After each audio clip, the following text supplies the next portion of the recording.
right, let's dive into something that really touches on those quiet moments, doesn't it? Those internal battles nobody else sees. Hmm.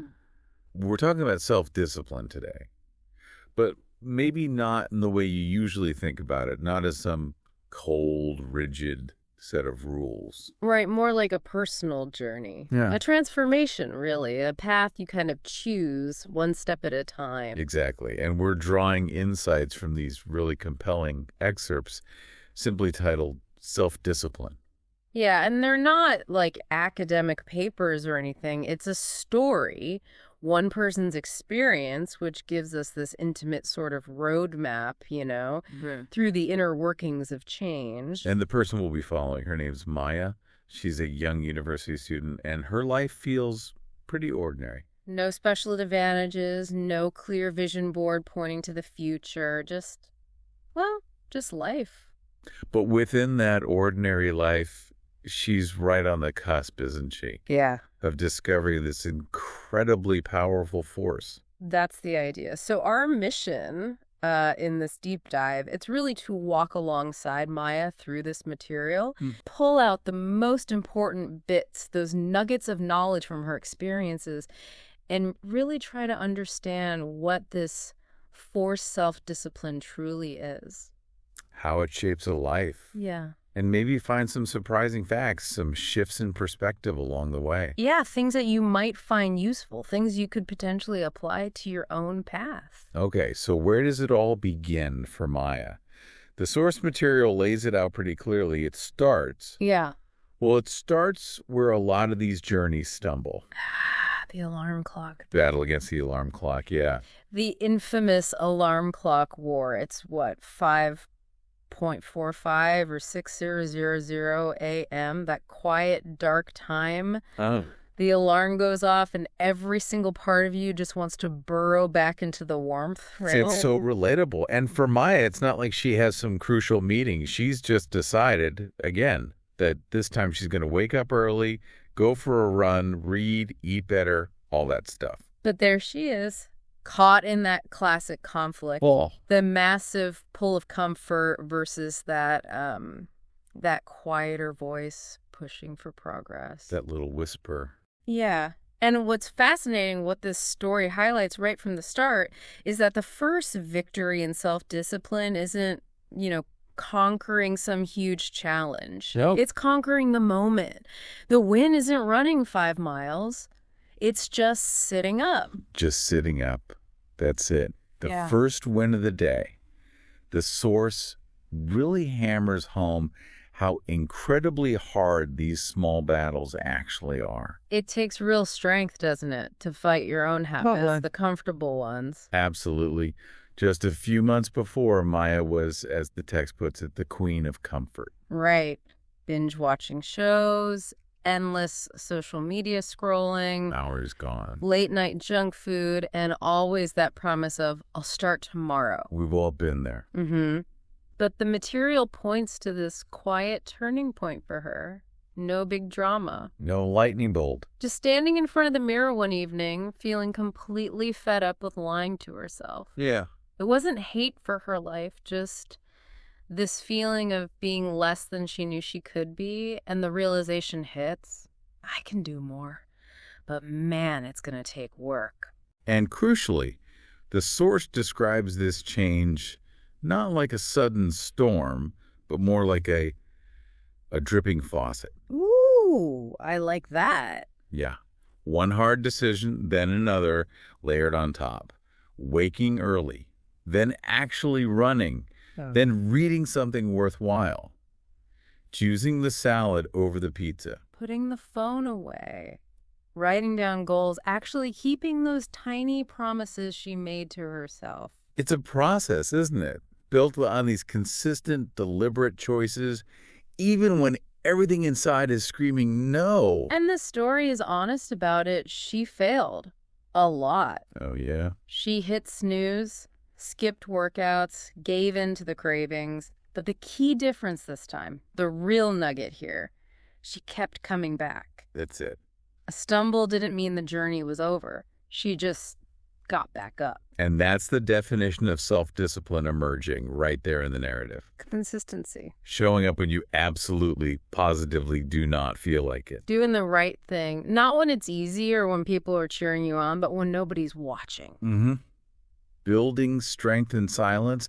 And you see this so clearly in that scene running past the bakery. Oh, that scene. It's so vivid. Isn't it? The smell of fresh croissants, that warm air, stomach rumbling, legs burning from the run. And that voice inside just screaming, "You earned this. Reward yourself." It's Temptation Island right there. Immediate gratification calling her name. But what does she do? Her counteraction. Just smiles, whispers to herself, "Not yet," and runs straight home. And the meaning packed into that tiny moment is huge. The breakfast she makes minutes later, it wasn't just food, it was proof. Proof she was breaking free. Proof change was actually happening, one hard choice at a time. Proof she was building character over craving, substance over just comfort. The power of that win. It was totally quiet, no applause, no high fives. Definitely no Instagram post about it. No, it was all internal. The nugget is so clear. Winning that little alarm clock war, resisting that small temptation, it builds the muscle, right? It meant she could win it again tomorrow. Exactly. She was moving towards the person she wanted to be, not through luck or talent, but just by mastering herself, little by little. So she's got this new routine going, finding a rhythm. Maybe 2 weeks in, things are feeling pretty good, in control. But then the source material throws in a curveball. Uh-huh. Success brings its own kind of danger. Yes. Not always the obvious pitfalls either. The danger here, temptation. Right. And notice how temptation shows up in this story. It's not some villain twirling a mustache. No, it's wearing a very friendly face, her best friend, Carla. Inviting her to Friday movie night. And this isn't objectively bad. It represents comfort. Popcorn, soda, pizza, ice cream. Mm-hmm. The old routine, the easy path, and just missing her friend. And you can feel Maya's conflict. Her thumb hovering over the reply button. She misses that ease, that spontaneity. But then she glances over wet running shoes, her notebook with the plan. Review goals, light dinner, sleep early. The internal battle reignites. The voices get loud, don't they? It's just one night. You've been so good. You deserve a break. Totally. But there's that quiet knowing, too. That's exactly what she always told herself before sliding back. She's just standing there, the world buzzing outside, but inside, it's the silent moment of decision. And the tough choice. Yeah. The disciplined one. Typing out, next Friday, I promise, tonight I need to stay on track, and hitting send. And the source doesn't sugarcoat the immediate result, a wave of sadness. It really highlights the loneliness that can sometimes come with self-discipline. That's a huge nugget of truth right there. Yeah. Self-discipline isn't just saying yes to the future you want. Often it means saying a really hard no right now. To things, even people you love. At least in that moment, it hurts, feels like missing out. But as the source says, it's temporary, like a growing pain. Right. And the morning after, different story. Wakes up without the alarm, body feels more aligned, mind's clearer.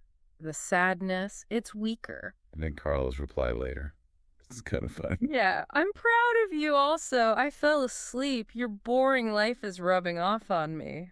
That exchange shows another layer, doesn't it? Temptation isn't just external stuff like pizza.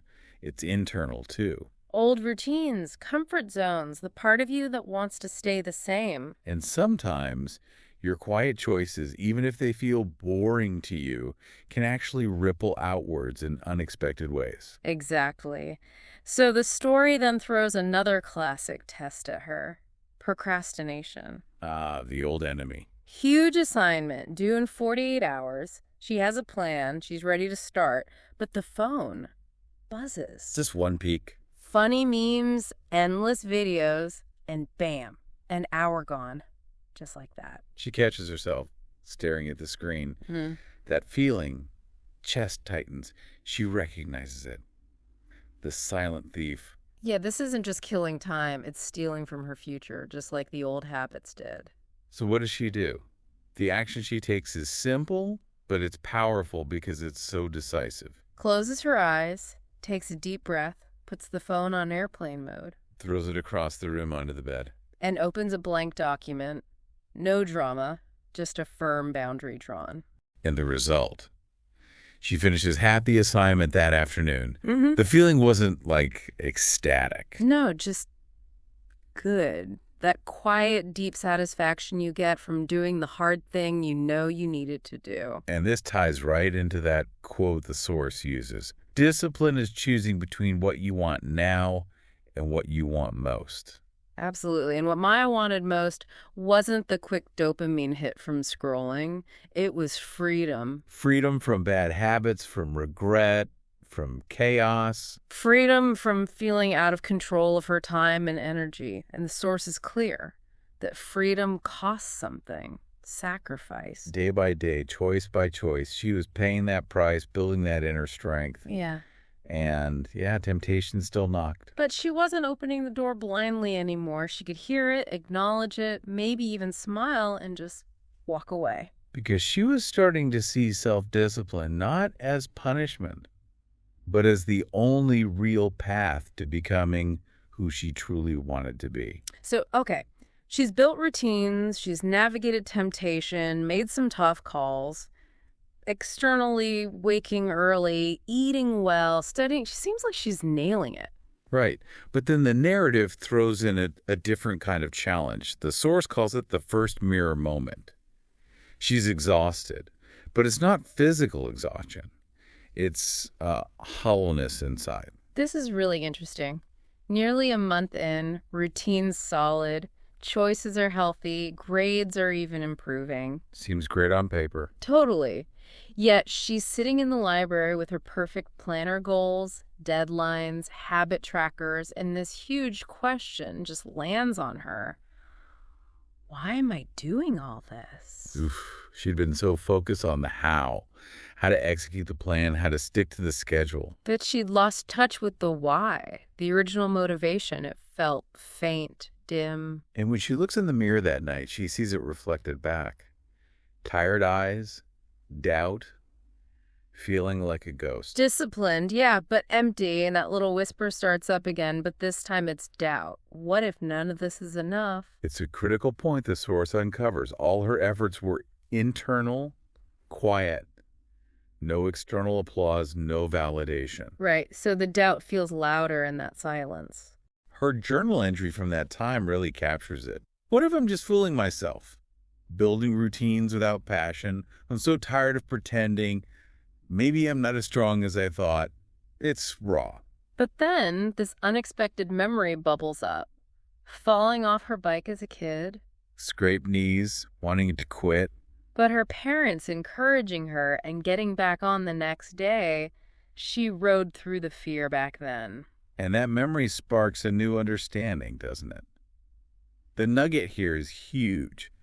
Self-discipline isn't about feeling perfect or fearless or even motivated all the time. No, it's about having that inner strength, the strength you've built through all those small, consistent choices to keep going through the discomfort, through the pain, the doubt. Showing up even when your heart feels heavy, even when the initial why feels miles away. The mirror showed the surface fatigue, doubt. But her actions, the daily grind, the getting back up that showed the deeper truth, persistence, growth, courage. This moment leads to a new rule for Maya, highlighted in the text. Honesty. Stop trying to look strong. For others, or even for herself in the mirror. Yeah. Start being real. When it's hard, admit it's hard. When motivation vanishes, see it not as failure, but as a signal. A signal to rest, maybe reflect, reconnect with the purpose, not beat herself up. She starts seeing self-discipline less like a rigid flagpole and more like a wave. Sometimes high on motivation, sometimes low with doubt. But the key thing is, the wave is always moving forward if she stays with it. If she keeps paddling, keeps showing up. And her journal entry after this shift really shows that change. Today, I didn't feel strong at all, but I kept going. That has to count for something. Notice the shift there. I'm not chasing perfection anymore. I'm building resilience. And maybe that's enough for now. Finding peace and just keeping going. It's the point where she really starts learning to listen to herself, forgive herself, trust the messy process is about becoming herself. Oh. Fully, honestly. That deeper foundation is setting. But life happens outside our internal reflections. Sometimes an external blow comes along and tests that foundation hard. For Maya, this happened on a Thursday. Waking up late, first time in 6 weeks. The whole morning routine. Gone. Rushing, late for class. And then that quiet, almost understated request from the professor. Please see me after class. Your stomach just drops reading that. Totally. The blow comes quickly. The paper, red marks everywhere. 58%. See me for feedback. Just shock. Like it's someone else's grade. Completely disconnected from all the effort. And the professor's reaction? The source says it hit harder than anger would have. I'm disappointed. This isn't your best work. Honest. Not mean, but it cuts deep because it feels true. And then the collapse. Just tears falling in the courtyard, feeling like a total failure after all the sacrifices, all the effort. The urge to just quit everything feels overwhelming. Maybe I'm just not cut out for this. The source describes this powerful moment with her phone journal. She types it all out. I want to quit. Maybe I'm not meant for this. That raw feeling. And then she deletes it. Yeah. Not because it wasn't true in that moment, but because it wasn't the whole truth. It didn't capture the small wins, the strength she had built. The pain was real, it needed to be acknowledged, but it didn't erase the journey so far. She needs space, finds herself in the quiet art building, just sits on the floor, breathes, lets the emotional storm kind of settle. And in that quiet, a mentor's quote comes back to her. You will hit walls, real walls, not in your path, but inside yourself. Self-discipline means learning how to climb them, break them, or rest beside them without giving up. This was her wall, right here. So that choice presents itself again, starkly. Walk away, or figure out how to get through. She looks at the professor's feedback again, sees the comments are specific, constructive, they show where she went wrong. The failure isn't just proof she's bad. It's a gift, as the text says, a hard lesson she needed. And she reaches out, calls her mom for the first time really talking about this whole internal struggle. And her mom's words are just perfect. You don't have to be perfect to be proud. Strength isn't how straight you walk the path. It's that you keep walking even when you limp. Wow, that lands powerfully. Doesn't it? And that night, a different kind of discipline emerges. Not running, not studying, not making lists. Just sitting with herself. The quiet, difficult discipline to just rest, feel the pain without trying to numb it, and give herself permission to start again tomorrow. This moment reveals such a key insight. Self-discipline isn't a smooth, perfect climb. It's bumpy, it's rocky, and yeah, sometimes it breaks you a little. But the discipline is in the keeping going. It's in those breaking moments you find out who you really are underneath the performance layer. She hadn't failed as a person. She'd felt the pain of failing at a task. And that feeling, acknowledged and raw, could actually become fuel. Fuel to choose to rise again tomorrow. Bruised, maybe, but not broken. Which brings us nicely to the rise within. The morning after hitting that wall, she's at the mirror again. Puffy eyes, body feels heavy. But she's standing there, not with that usual bright energy, but with this quiet determination not to give up. It's a different way of showing up that day. Not trying to perfectly execute the routine. No, Just getting to class on time, offering a small smile to the professor, sitting down with an open mind, ready to listen, not just defend. She starts rebuilding, but gently, with care, not brute force. Taking breaks when needed, asking questions instead of faking it, spending time reflecting on becoming, not just obsessing over the failure. The focus shifts, doesn't it? From external perfection to internal presence. Absolutely fundamental shift. She stops trying to project strong and starts actually working on the strength inside, staying calmer, focusing on the feedback points, not just the grade, asking for help. And that simple act, asking for help, being open, leads to a surprise connection. Another student, Aisha, approaches her, says she saw Maya as really focused and disciplined. And Maya's response is so authentic. She doesn't puff herself up. She just says she tries to keep going, especially when she doesn't feel like it, and admits you're definitely not alone in finding it hard. Then offers to study together. And that vulnerability opens a door, right? More students connect. Not because she's perfect, but because she's real, honest, supportive. Her struggle becomes a bridge. She shows them failure as part of the path.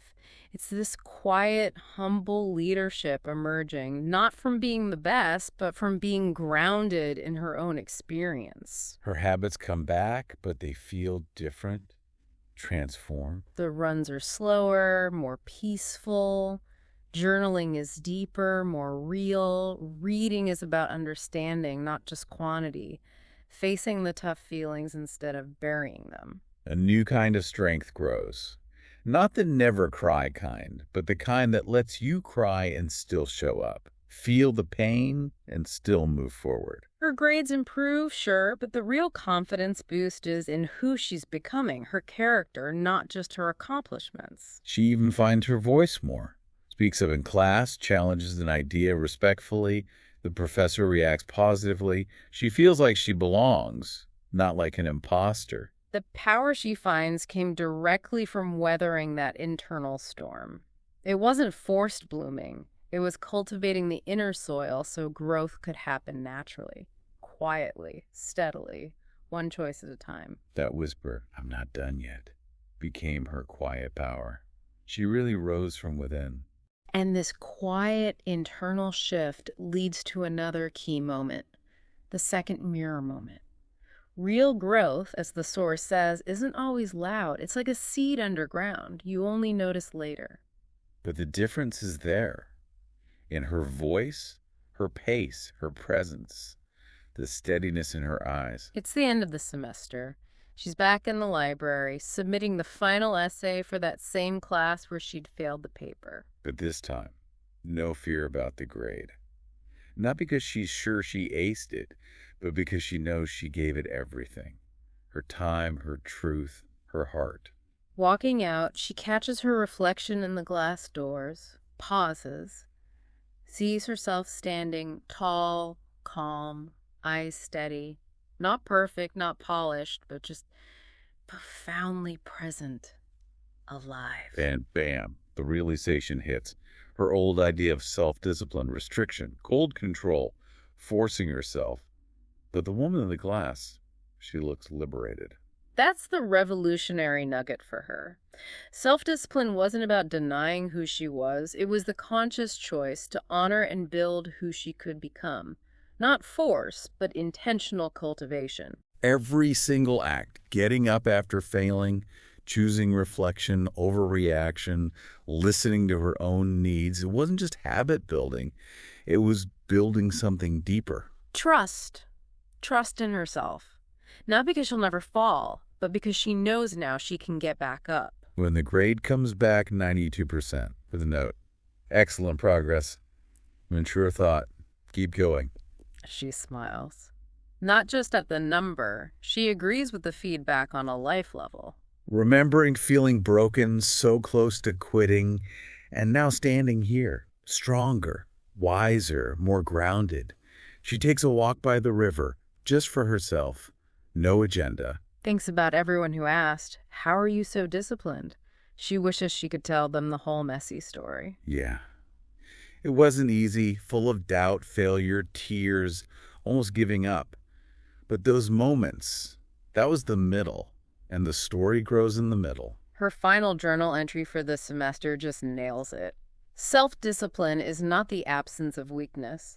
It's the decision to return to strength again and again, no matter how far you've fallen. The mirror doesn't lie. I'm not who I was. I'm becoming who I am. And that smile she gives her reflection, it's not for anyone else. It's for her. Her second mirror moment, seeing the resilient person who was there all along. And this internal transformation, this quiet strength, it inevitably starts to ripple outwards. The voice of impact. She never planned to be a speaker, had no big flashy wins to talk about, but her professor does something unexpected, nominates her for the Student Growth Forum. Her first reaction is laughter, disbelief. Must be a mistake. What could she say? But the professor's reason is key.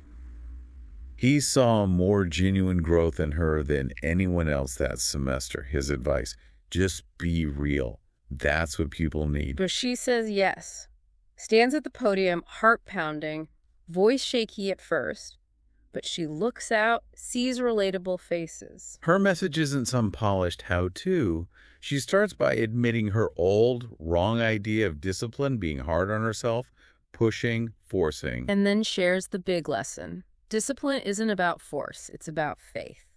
Faith to show up imperfectly. Faith that you're worthy of trying, even when you mess up. She shares the raw stuff, the journal, the tears, the silence, reflection, rebuilding, choosing presence, progress, rest. The audience reaction, silence first, then this warm, honest applause. Students come up after, some with tears. I didn't know anyone else felt like that. Sharing their own struggles with burnout, feeling lazy when they hit walls. They thank her for her truth, not for perfection. It becomes her quiet influence. Sharing simple, honest thoughts on the student board. People listen not because she's an expert, but because she walked through it and showed her scars. Her impact comes from presence, authenticity, leading from the center of her own transformed life. Her story becomes a bridge, reminding others they're not alone. Her voice, once shaky, becomes steady, kind, real, powerful in its honesty. She found strength by standing beside others, not above them. And finally, this hard-won resilience gets tested by life itself in the section called Unshakable. Her father gets seriously ill. Her world shakes. The future feels blurry. Those old fears of collapsing start to stir. But this time, something's different inside. A calm she didn't have before. A core strength. She applies the lessons. Discipline isn't about never breaking. It's about getting up when you're broken, facing the storm with acceptance, courage. Practical steps follow: arranging her schedule, being honest with professors, asking for support when needed. Resilience in action. She keeps showing up consistently, even if not perfectly. There are tears, moments the weight feels crushing, but she keeps returning to her journal, her lifeline. It reminds her she is more than her struggles, more than her fears. She's a fighter who refuses to stay down. She learns the deeper discipline of balance, kindness to self, prioritizing what truly matters in hardship. Her self-discipline is no longer rigid. It's flexible resilience, the strength to keep moving when the path is foggy, holding hope and reality together. So when a friend asks, watching her navigate all this, how do you do it? How do you keep going? Maya's answer sums it all up. Yeah. I don't have all the answers. Self-discipline means being unshakable, not because you never fall, but because you always stand back up. Wow. That really captures it. A deep gratitude emerges in the story too, doesn't it? Not for the easy times, but for the hard days. The breaking points, the doubts. Because those were the moments that revealed and forged her real strength. Her journey's not over, but she faces what's next. Unshaken, steady, present, ready. So this deep dive into Maya's story, What does it really show us at the end of the day? Well, it's such a powerful illustration that self-discipline isn't that rigid, joyless thing we sometimes imagine. It's not cold control. It starts small, doesn't it? In those quiet, unseen moments like the alarm clock battle. It's built through consistency and just the courage to get back on the path after you stumble. Yeah, and facing down those temptations that often wear the mask of comfort or ease, recognizing the silent thieves that steal our time and focus. And crucially, finding strength not in pretending to be strong, but in being honest, admitting when it's hard, understanding failure isn't the end. It's often just a really tough lesson. Self-discipline, as Maya found out, isn't about restriction at all. It's the path to real personal liberation, trusting the person you are becoming. Maya's journey really shows that the real work, the deepest growth, it happens inside. It's not always visible, rarely gets applause. But that quiet courage to show up for yourself again and again, that builds something truly unshakable. Think about her realization that it's not about limiting yourself, but liberating who you're meant to be. And that idea that the middle of the struggle, the doubt, the failure, the tears, that's where the story really grows. That's where character is forged. So, a thought to leave you with. What step could you take today? Maybe a small one, a quiet one. Not towards some impossible standard of perfection. But just towards returning to your own strength, right where you are now. Bumps, bruises, and all. Something worth thinking about.